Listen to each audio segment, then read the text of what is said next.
Samuel Brau, seja bem-vindo. E o Trump fez o L, Samuel? Ó. Aqui, ó. Tô igual o Lula. Que espetáculo. Tô igual o Lula. Que espetáculo. É isso, irmão. Se ninguém fizer com a gente aqui como a Raquel Krahenbuhl fez lá na entrevista, a gente consegue levar esse papo tranquilo até o final. Mas foi do jeito que esperava e até melhor, né? A gente vai ter aqui tempinho para falar, mas eu queria começar apontando isso que você já chamou atenção, né? A semiótica, né? A imagem. Aquilo que a imagem nos passa com um tom de voz, com a expressão corporal. E aí, gente, na boa, ninguém precisa nem reclamar aí, dizendo assim, poxa, os caras estão passando um pano pro Trump, só porque o Lula está em love com o Trump, pô, isso não é legal. Não, não é isso não, gente. O que a gente está dizendo é o seguinte, nós fomos atacados pela maior potência militar e econômica de toda a história mundial. Toda a história mundial. Fomos atacados por eles. Países com mais poderio militar e econômico do que o nosso foram lá e se submeteram. Vamos lá, todo mundo elogia a Suíça, né? É o banco dos milionários, dos bilionários, o dinheiro roda todo por lá. A presidente da Suíça foi para Washington correndo, pegou um avião correndo. Chegou lá, o Trump falou, desculpa, posso te atender não. Aliás, o Trump não falou.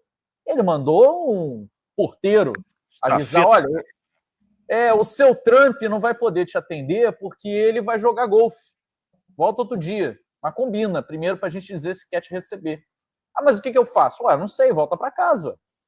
E voltou o presidente da Suíça para casa.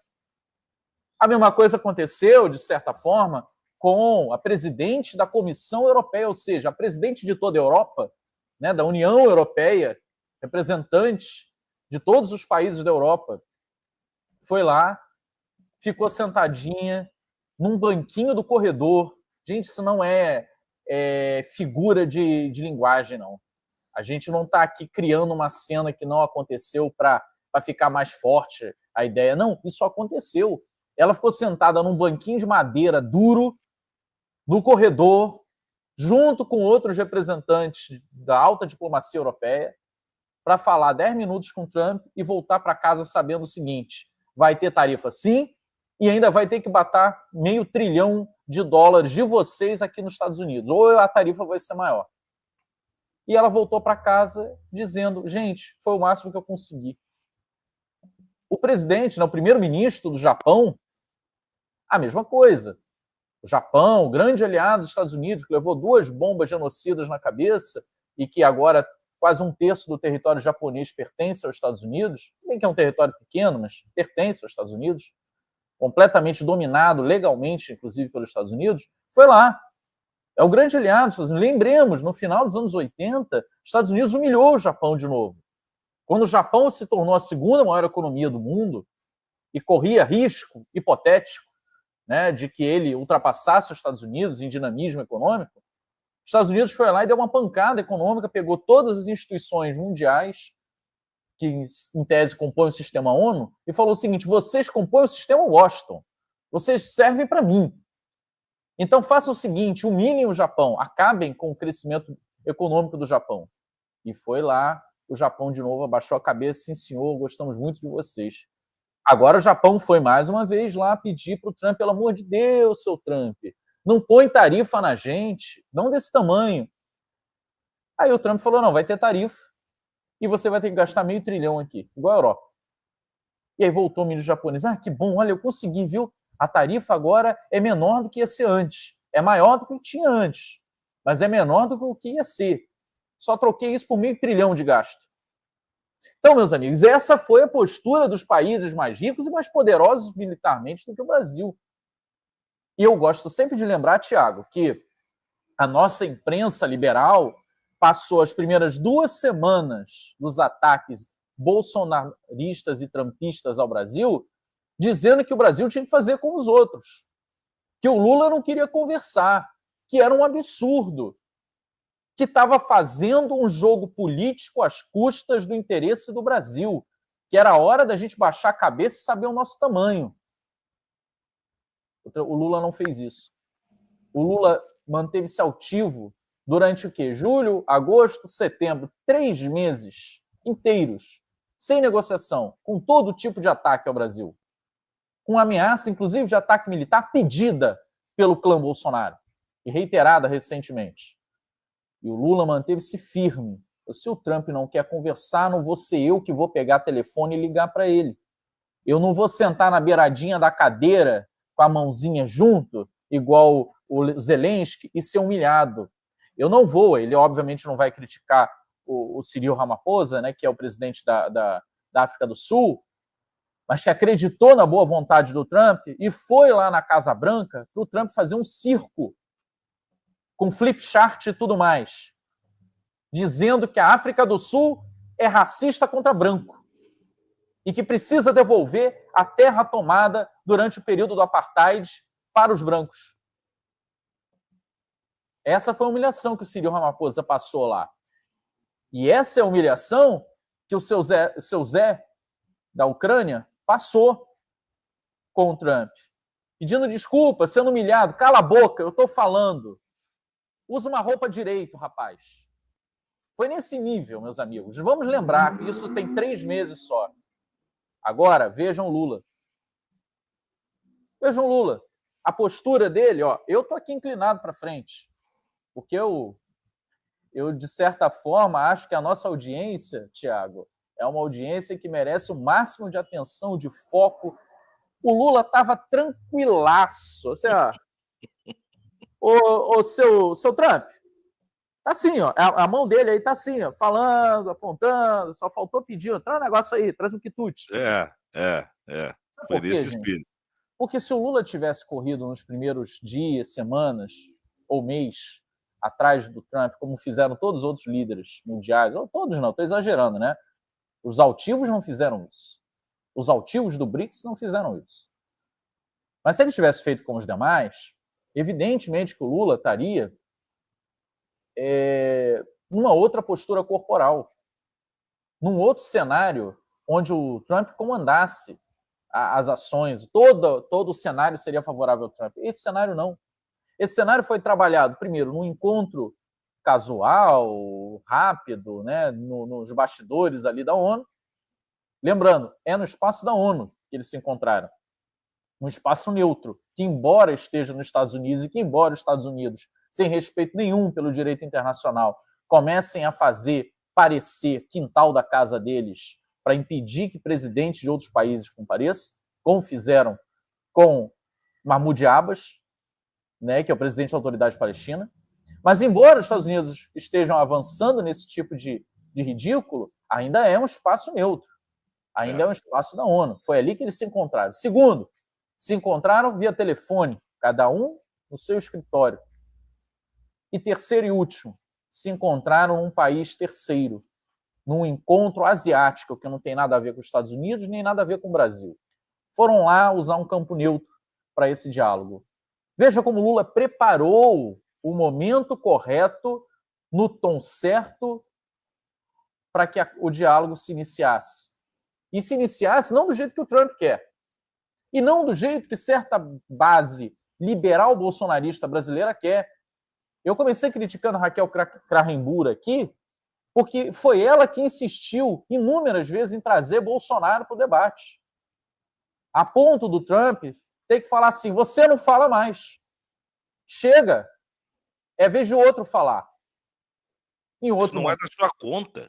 Né? Em outro momento, ele diz isso. Ela insiste, né? Mas e o Bolsonaro esteve na mesa, né? Esteve na conversa ali, não é da sua conta. Ok, grosseria, alguns vão dizer, absurdo, fez isso porque ela era mulher. Não, fez isso porque ela estava tentando conduzir a pauta da conversa. Lembrem-se, ali era uma pré-conversa. O padrão, gente, da diplomacia é assim. Os dois líderes se encontram. Quando há, lembrando, isso quando há confiança de parte a parte. Os dois líderes se encontram. Há uma rodada inicial de perguntas dos jornalistas. Depois eles se ausentam para uma conversa mais restrita. E, por último, cada um fala. Às vezes acontece de falarem juntos de novo, e às vezes não. Cada um fala como foi o diálogo. O que a Raquel acaba fazendo nesses primeiros minutos ali do encontro, é tentar pautar a reunião para que ela seja travada sobre a questão política eleitoral brasileira de Jair Bolsonaro. É quase uma assessoria de imprensa do Bolsonaro de posto avançado. Pois é. E aí o Trump é que acaba cortando. Isso é importante, porque o Eduardo Bolsonaro fez um recorte da fala, que ele interrompe a fala antes do final, justamente para não ficar evidente.